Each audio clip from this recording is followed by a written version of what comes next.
बिस्मिल्लाहिर्रहमानिर्रहीम, अस्सलाम वालेकुम जी। मैं नजमुल हसन बाजवा हूं। आज 1 अक्टूबर है, मंगल का दिन है। अक्टूबर का आगाज हो चुका है। अक्टूबर का आगाज हंगामा हेज ही होना था, इतना ही दिलचस्प होना था और इतना ही सनसनीखेज होना था, लेकिन मेरी एक्सपेक्टेशन से आज कुछ बढ़कर हो रहा है। आज इस वक्त कमरा अदालत नंबर 1 में जो सिचुएशन बनी हुई है वो बड़ी दिलचस्प और मजेदार है। इस वक्त 63A वाले मामले के ऊपर नजरसानी का केस सुना जा रहा है। जस्टिस मुनीब अख्तर साहब को बेंच से निकाला जा चुका है और नईम अख्तर अफगान को बेंच में शामिल कर लिया गया है, लेकिन काजी साहब ने अपने सारे तीर तरकश सब कुछ चला दिया है। लेकिन काजी फायज ईसा साहब वो अचीव नहीं कर सकते हैं जिसकी वो कोशिश कर रहे हैं। उसकी वजह यह है कि बात इतनी सादा नहीं है। अगले भी मुकम्मल तैयारी करके बैठे हुए हैं।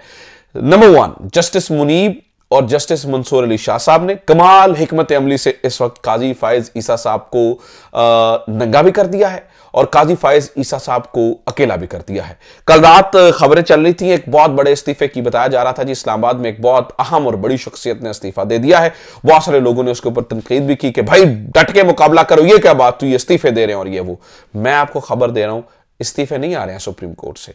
इस दफा सरप्राइज कुछ और है। बहुत सारे लोग तो ये भी कह रहे हैं कि आज 13 जज इकट्ठे होकर प्रेस कॉन्फ्रेंस करने जा रहे हैं। हो सकता है कि 13 जज इकट्ठे होकर बाहर प्रेस कॉन्फ्रेंस करें और प्रेस कॉन्फ्रेंस कर कर तो वो जो है ना वो कौम के सामने सारा सच रखें। हमारी इतलात यह है कि प्रेस कॉन्फ्रेंस भी नहीं होने जा रही है, कुछ और ही सरप्राइज का सोचा जा रहा है। आज का दिन तो सुपर इंपॉर्टेंट है। अगला पूरा वीक बहुत अहम है। इस पूरे वीक के अंदर ये सरप्राइज आ सकता है। ये क्या सरप्राइज है? काजी फायज ईसा साहब ने मुनीब अख्तर को निकाल दिया। फिर भी मैं क्यों कह रहा हूं कि काजी फायज ईसा साहब नंगे और अकेले हो चुके हैं और इस वक्त समाज के अंदर क्या चल रहा है, आज की वीडियो में इसी के ऊपर बात करेंगे। सबसे पहले मैं आपको बताऊं कि आज के दिन के आगाज से पहले कल रात से शुरू करते हैं, क्योंकि कल रात मैंने एक लेट नाइट वीडियो बनाई थी, उसके बाद एक अपडेट हुई थी। मैंने आपको बताया था कि यह बेंच टूट नहीं सकता है और ना मुनीब अख्तर साहब को निकाला जा सकता है। आज आपने ये देखा कि मुनीब अख्तर साहब को निकाल भी दिया गया और बेंच तोड़ भी दिया गया। कानून के मुताबिक ऐसा नहीं हो सकता था। यही गलती मुनीब अख्तर साहब ने इनसे करवा दी है। अब ये इसकी लेजिटिमिटी के ऊपर ही सवाल उठ गया है, क्योंकि जस्टिस मंसूर शाह साहब और फिर इस्लामाबाद हाईकोर्ट का भी फैसला मौजूद है कि अगर जब तक बेंच से खुद को अलग ना करे जज, उसको निकाला नहीं जा सकता है। लेकिन जल्दी जल्दी में इन्होंने सबसे बड़ा भंड जो जस्टिस मुनीब ने काजी फायज ईसा से करवाया है वो ये है कि कमाल हिकमत अमली दिखाई और जस्टिस काजी फायज ईसा साहब से ये फैसला करवा डाला। अब उन्होंने जल्दी जल्दी में करना ही था ये, लेकिन इसका नुकसान ये होगा कि इसकी लेजिटिमिटी के ऊपर सवाल उठेंगे। यानी कि ये फैसला दे भी देता है, मिसाल आज ही फैसला दे देते हैं, फिर भी इसको वो उस तरह से काबिल अमल नहीं हो सकेगा और इसको बड़े जो है ना वो नुकसानात का सामना करना पड़ेगा। खैर, कल रात दूसरा खत जो है ना वो जो जस्टिस मुनीब अख्तर साहब ने लिखा था, मैंने एक वीडियो की थी, उसके बाद उस वक्त तक एक खत था जो कि काजी फायज ईसा को था।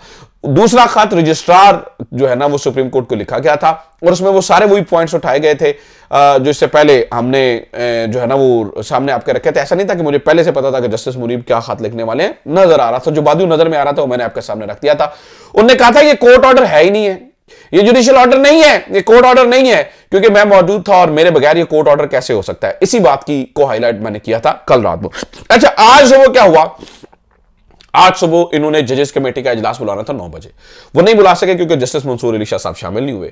फिर उन्हें 11 बजे बुलाया और मुनीब अख्तर साहब ने और अमीनुद्दीन खान साहब ने मिलकर यह फैसला किया कि जो जस्टिस मुनीब अख्तर साहब हैं उनको निकालकर नईम अख्तर अफगान को शामिल कर लीजिए। अब जरा बेंच को सबसे पहले देखें जरा कितनी दिलचस्प सूरत हाल बन गई है। बेंच में कौन कौन शामिल है? अमीनुद्दीन खान साहब, जमाल खान मंदुखेल साहब, काजी फायज ईसा साहब, नईम अख्तर अफगान और वो खैर यानी कि 4 जो है वो बलूचिस्तान के जज हैं और एक सराइकी वाले अमीनुद्दीन खान साहब जो है ना वो जज हैं। तो ये बलूचिस्तान प्लस वो किसी ने लिखा हुआ था कि प्लस सराइकी, अमीनुद्दीन खान, सराइकियों का नाम ही डबोरे हैं अमीनुद्दीन खान साहब, इसके अलावा क्या क्या कहा जा सकता है। तो इन्होंने समात के आगाज से पहले जो मीटिंग मिनट्स थे वो पढ़कर सुनाए और इन्होंने कहा जी हमने मंसूर अली शाह साहब से रब्ता करने की कोशिश किया, उन्होंने जवाब नहीं दिया। मंसूर शाह साहब क्या जवाब देने का इरादा रखते हैं वो मैं आगे बताऊंगा, जो सरप्राइज वो सोच रहे हैं वो भी बताऊंगा। माफ कीजिएगा, लेकिन इससे पहले जरा कार्रवाई सुन लीजिए। Supreme court practice and procedure committee आज के इजलास के मीटिंग मिनट्स जारी। 63A नजरसानी समात के लिए 5 रुकनी लाजर बेंच तश्कील दे दिया गया है। जस्टिस मुनीब अख्तर ने खत ने अपने बेंच में बैठने के लिए वजूहात के साथ अदम दस्तयाबी का इजहार किया। आज 9 बजे प्रैक्टिस प्रोसीजर कमेटी का इजलास बुलाया गया। जस्टिस मंसूर शाह के चैंबर स्टाफ से राब्ता किया गया। जस्टिस मंसूर अली शाह ने कमेटी इजलास में शिरकत नहीं की। जस्टिस मंसूर अली शाह राब्ते पर बेंच में शमूलियत से भी इनकार किया। कमेटी ने इजलास में बेंच तश्कील के लिए जस्टिस नईम अख्तर अफगान को शामिल करने का फैसला किया। जस्टिस नईम अख्तर अफगान ने बताया कि वो 5 रुकनी लार्जर बेंच का हिस्सा बनने के लिए तैयार हैं। तो काजी फाइज ईसा साहब, मुनीर अख्तर साहब को जो है ना वो निकाल दिया गया इसमें से, और बाकी सारे जो है ना वो उनको शामिल कर लिया गया। अच्छा, अब जनाब ये इस मीटिंग मिनट्स को जारी करने के बाद काजी फाइज ईसा साहब आ जाते हैं आर्टिकल 63 नजरसानी केस सुनने के लिए, और वो जनाब जो है ना वो कोर्ट में कार्रवाई का आगाज करते हैं। तो जब वो मीटिंग मिनट्स पढ़ रहे थे, ऐसे में बैरिस्टर अली जफर साहब रोस्टम पर आए और उन्होंने कहा जी मैं अपने इतराजात सामने रखना चाहता हूं। काजी फाइज साहब ने कहा आप बैठ जाएं, आप अपनी बारी पे बात करें। अली जफर साहब ने कहा जी मैं बस इतना कहना चाहता हूं कि हमें बेंच पर एतराज है, हमें बेंच पर एतराज है, हम नहीं चाहते कि आप बेंच में बैठें।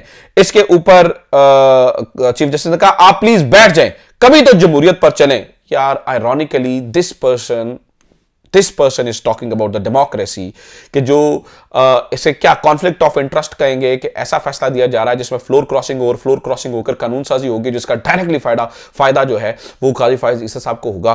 तो वो कह रहे हैं जमहूरियत पे चलें। यार इतनी ऑडेसिटी, इतनी वो पाकिस्तान के निजाम में आ सकती है और कहीं पे नहीं है। अच्छा जनाब, तो बैरिस्टर अली जफर को मजीद बात करने से रोक दिया और समाअत जारी। अच्छा, अब मैं जरा समाअत के क्या हवाल हैं वो आपके सामने रखने से पहले मैं बता दूं कि मंसूर अली शाह साहब और मुनीब अख्तर साहब के बारे में क्या खबरें सामने आ रही हैं। बताया यह जा रहा है इस वक्त जजेस के अंदर बहुत ही केओस है और जजेस फुल कोर्ट बुलाने के ऊपर बाजिद हैं कि ये जो कमेटी हो रही है ये किस तरह से हो रही है।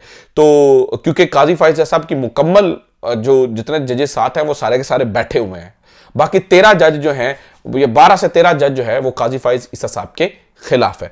तो वो कह रहे हैं जी फुल कोर्ट बुलाया जाए। अब फुल कोर्ट काजी फाइज ईसा साहब बुला नहीं रहे हैं। तो अब बात ये चल रही है, जो इनकी तरफ से सरप्राइज सामने आ रहा है वो ये आ रहा है कि कुछ ऐसा किया जाए कि अगर काजी फाइज साहब नहीं मानते तो माइनस काजी फाइज ईसा साहब फुल कोर्ट बुला लिया जाए, यानी कि full court justice Mansoor Ali Shah साहब कॉल कर लें और फुल कोर्ट में ये सारा मामला रखा जाए और फुल कोर्ट जो कहे, अक्सरियती जजेस जो कहें उसी के ऊपर बात होनी चाहिए, इसके अलावा कुछ नहीं होगा। तो जनाब इस वक्त जो है वो फुल कोर्ट की बाज़गश्त सुनाई दे रही है, और कौन सी फुल कोर्ट, माइनस काजी फाइज ईसा साहब, मुझे नहीं लगता कि वो उसमें आएंगे। तो ये सारी जो है ना वो सिचुएशन है। अब आ जाते हैं जरा समाअत के ऊपर कि समाअत में जो है ना वो क्या चल रहा है। तो काजी फाइज ईसा साहब कहते हैं जी अब सुप्रीम कोर्ट में बंद कमरों के बंद दरवाजों के पीछे कुछ नहीं होता। उन्होंने कहा कि जब आइन वाज़े है तो आप अपनी तरफ से कोई कुछ शामिल कर सकता है। अच्छा जनाब, काजी फाइज ईसा साहब ने कहते हैं क्या फैसले में कहा गया कि वोट देने और ना गिने जाने पर फौरी नाअहली होगी। एडिशनल अटॉर्नी जनरल ने कहा जी नहीं, फैसले में ऐसा कुछ नहीं कहा गया। तो अदम एतमादी में अगर वोट गिना ही नहीं जाएगा तो वज़ीर आज़म को हटाया नहीं जा सकता है, चीफ जस्टिस काजी फाइज ईसा ने कहा। यानी कि आर्टिकल 95 तो गैर फाल हो जाएगा। अगर वोट गिना ना जाए तो फिर बजट पार्लियामेंट से मंजूर होने की शर्त क्यों है। शहजाद शौकत ये उनको जो है ना वो ब्रीफ कर रहे थे। तो काजी फाइज ईसा ने कहा जी वोटिंग करवाई ही इसलिए जाती है कि इसे गिना भी जाए, लिहाजा उन्होंने अपना माइंड डिस्क्लोज कर दिया कि मैं क्या ज़हन रखता हूं, और सारे ऑब्वियसली जो उनके साथ जजेस हैं वो यही ज़हन रखते हैं कि वोटिंग इसीलिए करवाई जाती है कि उसे गिना भी जाए। इसके अलावा उन्होंने ये भी कहा क्या अदालत ने फैसले में आर्टिकल 95 पर कुछ कहा है, तो किसी जमात का रुकन पार्टी सरबराह को पसंद ना करे और हटाना चाहे तो क्या किया जाएगा। अगर अराकीन का वोट तक गिना नहीं जा सकता तो क्या किया जाएगा। ठीक है, ये काजी फाइज ईसा ने कहा किसी जमात का रुकन पार्टी सरबराह को पसंद ना करे तो क्या करें। तो नाज़रीन किराम, ये इस वक्त समाअत चल रही है। मैं आपको ये भी बता दूं, जरा मेरी ये बात भी आप सुन लीजिए कि आज की समाअत जो है इन्होंने जल्द अज जल्द क्लोज करने की कोशिश करनी है, और जल्द अज जल्द इन्होंने कोशिश करनी है कि आर्टिकल 95 का सहारा लेकर जो है वो इस वक्त जो है ना वो इस फैसले को रद्द किया जाए। लेकिन मैं आपको बता रहा हूं, अभी आप मेरी बात नोट कर लीजिए कि सुप्रीम कोर्ट के अक्सरियती जजेस जिनके पास अक्सरियत है वो चुप नहीं बैठने वाले हैं। एक बहुत बड़ा तूफान आने वाला है, बहुत बड़ा तूफान आने वाला है। सुप्रीम कोर्ट के अंदर बहुत बड़ा तूफान आने वाला है, इस बात को लिख लीजिए, क्योंकि जजेस इस तरह से जो है वो मेरा नहीं ख्याल के चुप बैठेंगे। तो ये अब तक की सूरत हाल है। आई थॉट कि मैं आपके सामने ये सारी चीज़ें रखूं। मजीद अभी चीज़ें चल रही हैं, आज का दिन बहुत इंपॉर्टेंट है, कोशिश करूंगा कि साथ ही साथ आपको अपडेट भी करता रहूं। अपना ख्याल रखिए, खुदा हाफिज़, पाकिस्तान जिंदाबाद।